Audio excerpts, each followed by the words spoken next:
visionary version of Spider-Man, which this is. You know, you want to see the stuff that Norman is working on, that the Goblin then adapts. It has to be cool.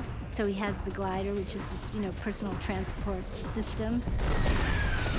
Jim Carson designed the Goblin glider along with Neil. It took about 4 months to build the glider between the conception and our final testing on the stage.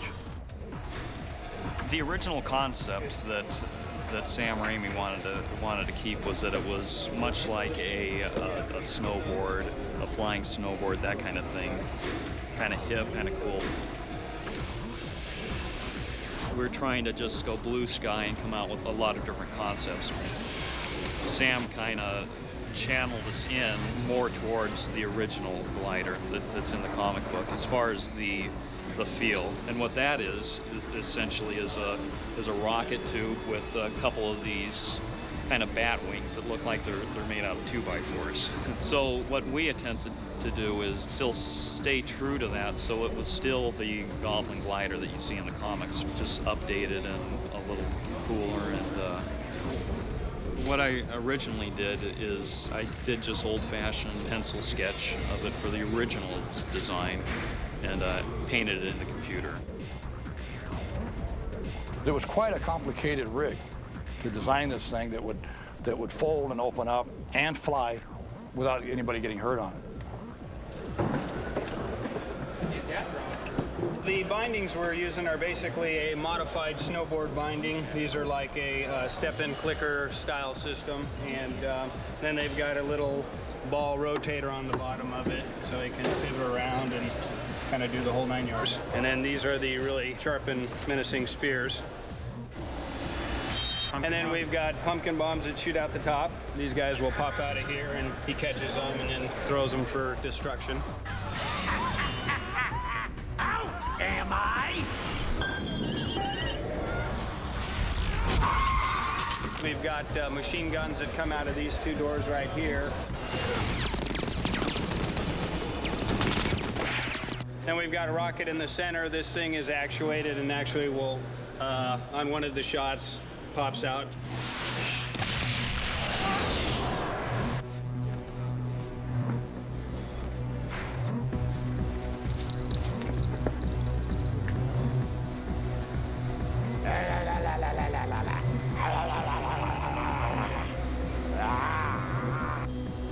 Okay there. I knew that flying the Goblin glider would be challenging. It's moronically simple in a funny way. The trick is not to get hurt, not to fall off the thing, and to try to look graceful. So it's all about balance. Up. Excellent. Excellent. Your feet are locked in. It's a little dangerous because if anything goes wrong, you can't really bail out of it. There's no quick release out of it. So that was a little scary. It's like any sport, you're using slightly different muscles. But I'm a pretty fit cat, so I was able to roll with it. You have an unlimited amount of freedom, really. Just so it looks like it works, that's the most important thing. But the public, I think, is pretty astute with what might work. We based the design in some fundamental principles and so forth, so who knows, maybe it could fly. The glider and Goblin's, bag of effects kept changing through the course of the production. A lot of shots we had to match our CG version of the glider against the mechanical version. We had to work very closely with them because every time they made a change for the movie, added a new weapon, new prop, added machine guns on or something different, we had to match that in CG. In many shots, we had a CG glider cut back to back with a mechanical version, so we had to make sure they matched in color and every detail.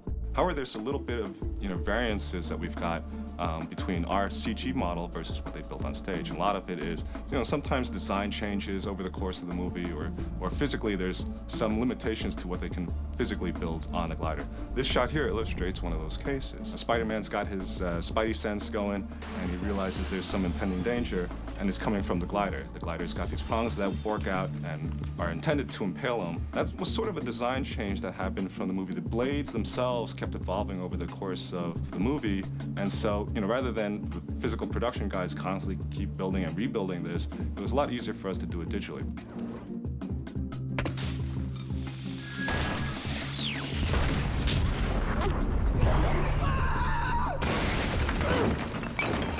Green Goblin, he's got this pumpkin bombs that he grabs, and they articulate into a whole bunch of different types of weapons. This pumpkin bomb is just an explosion pumpkin bomb. It truly is a bomb. In this case, it's going to blow up the balcony building that MJ and some of our other characters in the movie are standing on. Here is an example of one of the Razorbat shots. Again, it's the same pumpkin bomb that you're seeing here that sort of explodes out and articulates into these spinning blades of death. It's got the same design parameters. It's got, the LEDs up on the top. It's got the same sort of top shape of it, but as its shell expands, it'll manifest itself into other types of objects. In almost all cases, whenever there is a physical object that's definitely going to be built, that'll almost always dictate what we wind up doing. The production design had built a physical pumpkin bomb. We brought it in-house, we took a look at it. What they had built physically on stage, though, was just the exterior shell. Anything that truly articulated, like, to the Razorbats, that was all done digitally. And that design of that articulation was done all here at ImageWorks. We had our art department and some of our TDs. They would try to sort of conceptualize how it should react, what its properties should be. It was one of those cases also for the Razorbats where we sort of cheated because there's actually no way to physically compress all that if it were truly a real object into that small space.